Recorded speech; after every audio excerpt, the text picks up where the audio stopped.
ஷர்மிளா வணக்கம். நிச்சயமாக திருநெல்வேலி மாநகரத்தில் பேட்டை அருகே காதலனுடன் வரும் வெள்ளிக்கிழமை திருமணம் நடக்க இருந்த நிலையில் கல்லூரி மாணவி ஒருவர் நேற்று மாலை மர்ம மரணம் அடைந்தது திருநெல்வேலியில் மிகப்பெரிய பரபரப்பினை மீண்டும் ஏற்படுத்தி இருக்கிறது. ஆணவ கொலையாக இருக்குமோ என்ற சந்தேகத்தால் போலீசாரின் விசாரணையும் தீவிரப்படுத்தப்பட்டிருக்கிறது. இது குறித்த தகவல்களை சேகரித்த போது ஷர்மிளா, திருநெல்வேலி அருகே பேட்டை பகுதியில் காதலனுடன் திருமணம் நடைபெற இருந்த நிலையில் 18 வயது கல்லூரி மாணவி மர்மமான முறையில் உயிரிழந்திருக்கிறார்.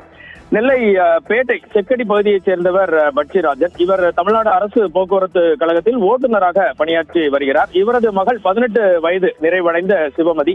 இவர் திருநெல்வேலியில் உள்ள ஒரு தனியார் கல்லூரியில் பிஎஸ்சி இயற்பியல் 2ஆம் ஆண்டு படித்து வந்தார். சிவமதிக்கும் அதே பகுதியைச் சேர்ந்த ஆனந்த கிருஷ்ணன் என்பவருக்கும் இடையே கடந்த சில காலமாக காதல் இருந்து வந்துள்ளது. ஆனந்த கிருஷ்ணன் தனியார் நிறுவனம் ஒன்றில் திருநெல்வேலியில் பணியாற்றி வருகிறார். இவர்களது காதலுக்கு சிவமதியின் பெற்றோர் கடும் எதிர்ப்பு தெரிவித்து வந்தனர். ஆனால் சிவமதி தனது காதலில் உறுதியாக இருந்துள்ளார். இதற்கிடையில் ஆனந்த கிருஷ்ணனின் பெற்றோர் இந்த காதலுக்கு பச்சை கொடி காட்டியதை அடுத்து வரும் பிப்ரவரி 6ஆம் தேதி வரும் வெள்ளிக்கிழமை சிவமதிக்கும் ஆனந்த கிருஷ்ணனுக்கும் திருமணம் நடத்த முடிவு செய்யப்பட்டது. திருமணத்திற்கான அழைப்பிதழ்கள் அச்சடிக்கப்பட்டு உறவினர்களுக்கு நண்பர்களுக்கு வழங்கப்பட்டு வந்தன. திருமண ஏற்பாடுகள் விறுவிறுப்பாக நடந்து வந்த நிலையில் தனது மகளின் திருமண முடிவால் சிவமதியின் பெற்றோர் மிகுந்த ஆத்திரத்தில் இருந்ததாக கூறப்படுகிறது. இந்த சூழ்நிலையில் நேற்று மாலை சிவமதிக்கு உடல்நிலை சரியில்லை என்று கூறி அவரது பெற்றோர் அவரை பழைய பேட்டை அரசு மருத்துவமனைக்கு அழைத்து செல்கின்றனர். அங்கு சிவமதியை பரிசோதித்த மருத்துவர்கள் அவர் ஏற்கனவே இறந்து விட்டதாக அதிர்ச்சி தகவலை தெரிவித்தனர்.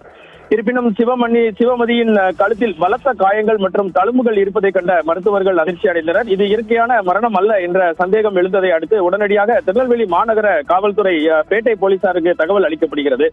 தகவல் அறிந்து விரைந்து வந்த போலீசார் சிவமதியின் உடலை கைப்பற்றி பிரேத பரிசோதனைக்காக திருநெல்வேலி அரசு மருத்துவக் கல்லூரி மருத்துவமனைக்கு அனுப்பி வைத்தனர். திருமணத்திற்கு சில நாட்களே இருந்த நிலையில் மாணவி உயிரிழந்திருப்பது ஒருவேளை இது ஆணவ கொலையாக இருக்கலாமோ என்ற கோணத்தில் போலீசார் மிக தீவிர விசாரணையை முன்னெடுத்து உள்ளனர். தற்போது இன்று காலை பார்த்தீர்கள் என்றால் சிவமணியின் தந்தை, தாயார், அவரது தாய் மாமனார் அனைவரையும் பேட்டை காவல் நிலையத்தில் வைத்து மிக தீவிரமான விசாரணை முன்னெடுக்கப்படுகிறது. இதுகுறித்து திருநெல்வேலி மாநகர காவல்துறை ஆணையாளர் மணிவண்ணனிடம் சத்தியம் தொலைக்காட்சி சார்பில் பேசப்போது பிரேத பரிசோதனை அறிக்கை வந்த பிறகு இது தற்கொலையா அல்லது கொலையா என்பது தெரிய வரும். தற்போது மர்ம மரணம் என வழக்கு பதிவு செய்து விசாரணை நடத்தி வருகிறோம் என தெரிவித்தார். இதற்கெல்லாம் மேலாக பார்த்தீர்கள் என்றால் பேட்டை காவல் ஆய்வாளர் இந்த வழக்கை விசாரித்து வந்த நிலையில் தற்போது இது திருநெல்வேலி பகுதியின் உதவி ஆணையர் தலைமையில் இந்த விசாரணை முன்னெடுத்து வருவதாகவும் திருநெல்வேலி மாநகர காவல்துறை ஆணையாளர் மணிவண்ணன் சத்தியம் தொலைக்காட்சியிடம் தெரிவித்தார்.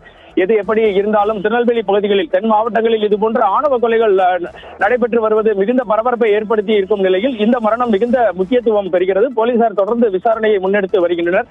நாமும் தகவல்களை திரட்டி கொண்டிருக்கிறோம். ஷர்மிளா.